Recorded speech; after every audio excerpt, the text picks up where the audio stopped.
competent in some of the conversations that we need to have. How much money does your church make a year? This is important. How much money does your church make a year? I don't have that number at the top of my mind. I wasn't coming to talk about the budget. Okay. That's very important. The reason why I bring it up is because we're talking about what the black community, what the black church does for the community, right? And if you are taking money from the black participants who go to your church, you should know how much money you're taking from the community, especially since the community isn't financially stable. Yeah. But also churches that make over $100,000 per year should do exactly what the black church used to do during the civil rights era. I think that's a harsh criticism. I think it's a huge assumption. Wait, hold on. So churches that do make over $150,000 a year, they need to invest that money in the black institutions. Yeah. With all due respect. I've said it once, I said it twice, and now I'm going to say it thrice. The black church never wants to take accountability for the community by which it is stealing from. This is a harsh criticism. It is something that when I was a Christian, I fought against vehemently. I realized that with all the black churches that was in my community in Marietta, Georgia, with the amount of money that they were taking in, with the building and constructions that they were doing to the churches, spending tens of thousands of dollars on buildings, spending tens of thousands of dollars on shrines and on signage in the front made out of stone and so on and so forth. And now we live in a time frame where they're building these mega centers, all the while surrounded by impoverished people, all the while putting their money into institutions that wouldn't give the people in their community a loan for a house, which is one of the primary ways to generate wealth in this country. And yet they call themselves doing a service for the people. You see, the trick of the service that they claim that they're doing for the people is that they are saying, don't worry about your life here on earth. You need to worry about your life in heaven. You need to worry about your salvation. Don't worry about, you becoming wealthy. Don't worry about you being able to pay your mortgage or even having a mortgage. Don't worry about your kids not being able to eat. Don't worry about the fact that your kids are in a situation where they're 1 in 3 chances of becoming a criminal. Don't worry about that. Worry about the hereafter, living your life for Jesus.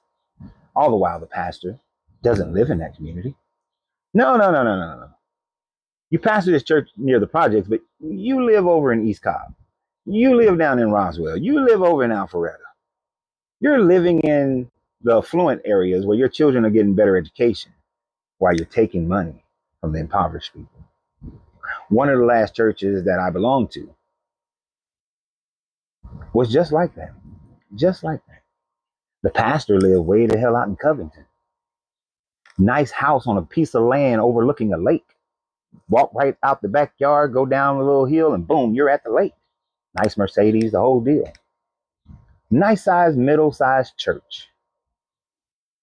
When enough money was generated that they can buy this huge piece of property that was next to the church, they wanted to buy that property because they want to build a teen center and a bigger hall and all these sorts of things. Not looking at the lower to lower middle income area around it and saying, let's buy the houses in this community and then rent them to our parishioners until they can get a loan, or we can open a bank and give them a loan, or we just become the bank by opening up our own credit union. No, let's not do that. Let's not take, these hundreds of thousands of dollars that we accumulate every year and do that. No, that's too much like right. We might actually help the people around here become more stable. Nah, help them build wealth, help them be able to finance their children's college education instead of financing it through the student loan program. Now, let's not do that. That makes too much sense. And what person who is a pastor of a church doesn't always know an approximation of their budget? I thought it was a sin for y'all to lie. Yeah, he said he doesn't know it down to the penny, and that's the truth. He probably doesn't know it all the way down to the penny, so he's not really telling a lie. But he sure as hell is somewhat lying because he has an idea. When I was the chairman of the deacon board at one church that I belonged to, did I know the budget penny by penny every day? No. but did I have a general understanding of about how much money our church made every year? And this was a small church filled with a bunch of old people. The average age at that time frame was 55. I knew exactly how much money per year we brought in, right? Well, not exactly, but I knew roundabout how much money we brought in every year, and the pastor knew every year. How much did we help the people who lived in the projects across the street? Not very much. Not very much at all. Sure, we got with Angel Food Ministry, we was able to provide them food boxes for $25. We was able to do those things, and some people even got it for free. Sure, we did some of those things. Ask me how many of those people we helped get out of the projects. Zero.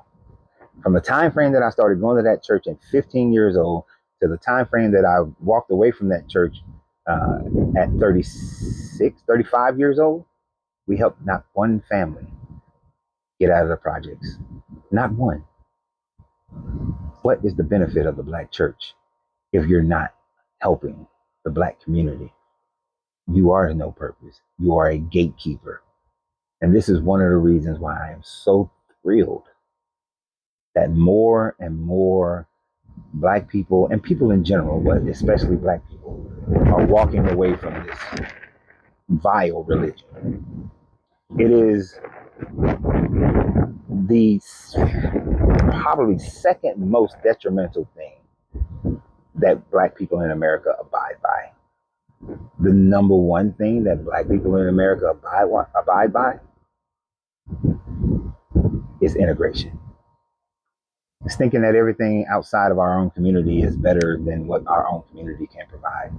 It's thinking that our community can't build itself, that it will be torn down, and that the other communities around us are better communities, that we can't thrive amongst ourselves. That's number one. And number two, which supports that idea, is the black church. So I am thrilled that the black church is dying. And I expect to live long enough to see the majority of the black churches dead. So y'all have a great day. And always remember, you have to free yourself to be yourself, because your greatness is non-negotiable. Good journey, good vibrations.